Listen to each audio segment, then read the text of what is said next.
অসুস্থতা নিয়ে চাপা গুঞ্জন শুরু হয়ে গিয়েছিল টলিউডে। গিরিশ মুখার্জি রোডের বাড়িতে ভিড় জমাচ্ছিলেন সাংবাদিকরা।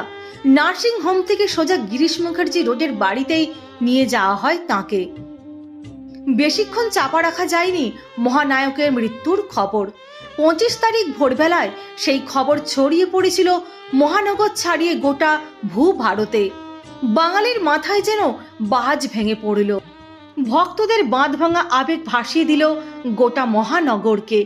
গুরু গুরু বলে রব তুললেন ভক্তরা। উত্তমের এভাবে চলে যাওয়ায় পরিচালক সত্যজিৎ রায় সেদিন বলেছিলেন, উত্তমের মতো কোনো নায়ক নেই, কেউ হবেও না। আশ্চর্য অভিনয়ের ক্ষমতা, ওর ক্ষমতা আছে দর্শক টেনে রাখার। শোকবিহল সুচিত্রা সেনের কথায় ও গ্রেট, তবু যেন মনে হয় ওকে ঠিক মতো আবিষ্কার করা গেল না। 200-র বেশি